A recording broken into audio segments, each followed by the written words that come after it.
I awoke to the soft rustle of leaves and the distant sound of water trickling through the branches of the advanced tree village I stumbled upon yesterday.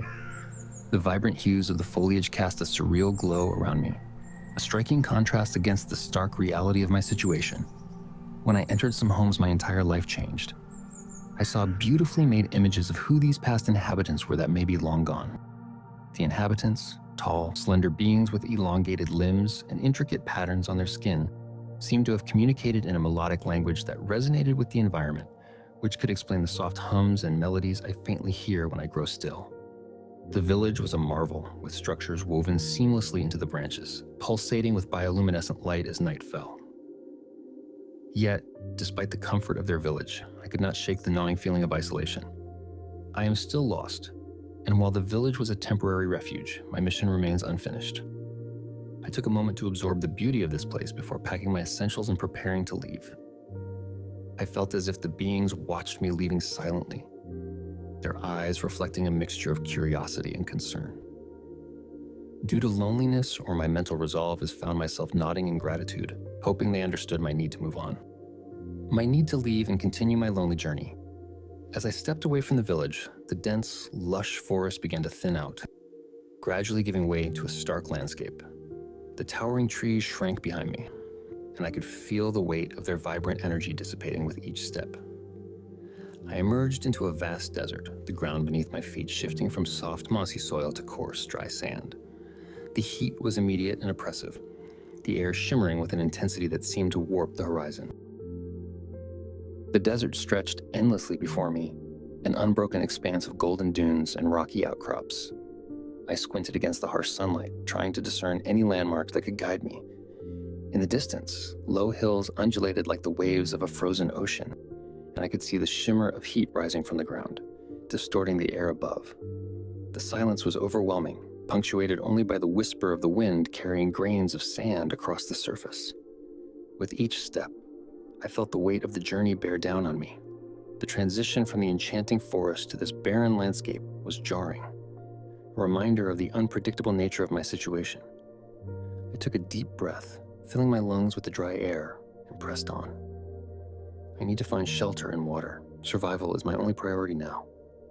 The memories of the tree village lingered, a reminder of the beauty still present on this planet.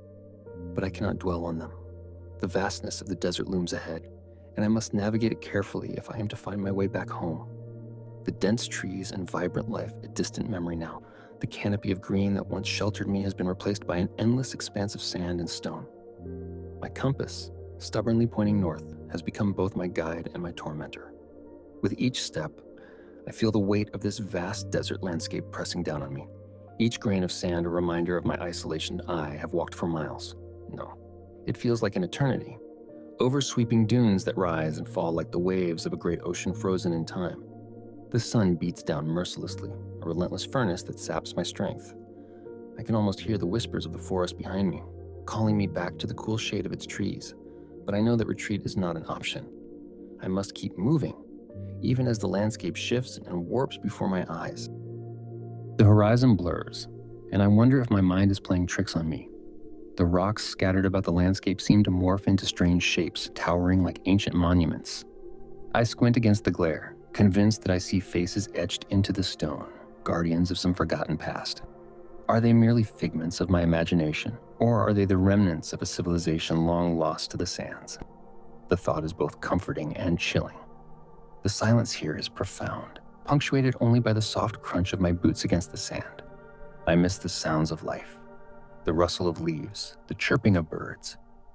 In this desolation, I am utterly alone, and the solitude stretches on like the dunes before me.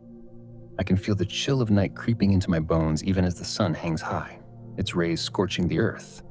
I know that soon the temperature will drop, and I will be left to face the darkness alone. Every landmark I pass feels like a fleeting mirage, and with each step, the landscape shifts. I find myself questioning my perceptions, my reality. Is this really a desert, or have I crossed into some other realm? I can almost convince myself that the rocks are alive, that they are watching me, waiting to share their secrets. I shake my head, trying to dispel these thoughts, but they cling to me like the dust in the air. I can't shake the feeling that I am being tested, that this desert is a trial I must endure. Perhaps it is the universe's way of sifting through my resolve, measuring my spirit against the unyielding backdrop of sand and stone. I press on, driven by a flicker of hope that somewhere beyond this barren expanse, I will find a way back to civilization, to warmth, to life. For now, I continue my trek, a solitary figure wandering through an ethereal landscape that feels both real and dreamlike. Day 47 on this desolate planet. The sun dipped below the horizon hours ago, leaving the world cloaked in a deep indigo darkness, punctuated only by the shimmering stars above. I've set up my makeshift camp in a hollow, surrounded by the towering dunes that rise like gentle giants against the night sky. The sand feels cool beneath me, an unexpected comfort in this unforgiving environment. I lie back, exhausted, my limbs heavy with fatigue. The vastness of this desert landscape stretches endlessly in every direction, a reminder of how small I am in the grand scheme of the universe. Above me, a magnificent nebula unfurls its colors, swirling like a painter's brush across the canvas of space. I can see planets gleaming brightly, their rings luminous in the darkness, casting a surreal glow that dances across the sand. It's beautiful, almost too beautiful to bear, and I find solace in this view, even if it is a reminder of my isolation. The shifting sands around me whisper their secrets, a soft patter that echoes in the stillness of the night. I can't help but listen, my mind wandering to thoughts of home, of Earth. But weariness pulls at me, urging me to surrender to the fatigue that wraps around me like a heavy blanket. I close my eyes, hoping the sands will swallow me whole, providing an escape from this endless search, this relentless journey. As I drift deeper into sleep, the sounds of the desert seem to intensify. The whispers of the sand grow louder, almost frantic, tugging at my consciousness. I force my eyelids to flutter open, but the weight of exhaustion is too much to bear. Just as I begin to slip away again, a bright light flashes across my vision, cutting through the tranquil darkness like a bolt of lightning. I can't muster the energy to look up, to comprehend what it might be. The world around me fades, the light becoming a distant memory as I sink into a deep sleep. I awoke to a chill in the air, the cool night sand brushing against my skin. It took a moment for the remnants of sleep to fade, leaving behind a lingering disorientation. I blinked against the darkness, trying to gather my thoughts, but all I could see was the pale glow of the stars overhead. As my senses sharpened, I noticed something peculiar beneath me. The hollow dune I had fallen asleep in was no longer just a resting place. It had transformed into what appeared to be a ship capsule, sleek and metallic, glistening faintly in the starlight. Confusion washed over me. I scrambled to my feet, heart racing, only to stumble backward, my eyes widening in disbelief. Towering before me was an enormous obelisk, its surface etched with strange symbols that danced in the moonlight. They seemed to pulse with an energy I could almost feel. A silent invitation, or perhaps a warning. I felt small and insignificant, a mere speck in the grand design of whatever this place was. I turned slowly, every instinct telling me to flee, yet my curiosity held me in place. Behind me loomed a building unlike anything I had ever seen. It was vast and intricate, a fusion of organic curves and sharp angles, shimmering as if alive. The structure defied description.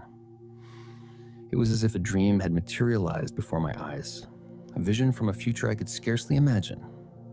Every edge, every surface seemed to breathe with a history unknown to me, whispering secrets of a civilization that had long surpassed my own. My mind raced as I tried to comprehend my surroundings. How had I ended up here? The last thing I remembered was the endless void of darkness taking over me and a sharp, bright light. But now, I was stranded in this otherworldly desert, surrounded by wonders that both terrified and fascinated me. I took a tentative step toward the obelisk, unable to resist the pull of its mysteries. My heart thudded in my chest, each beat echoing the uncertainty of my situation. Was I alone? Were there others here? Or was this place a relic of a time long gone, waiting for someone like me to stumble upon it? I could feel the weight of the universe pressing down on me, the responsibility of the unknown. As I stood there, the cool wind of the desert swirling around me, I realized I had a choice to make. I could succumb to fear and turn back to the safety of the capsule, or I could venture forth into the unknown, seeking answers in this surreal landscape and this unknown structure in front of me.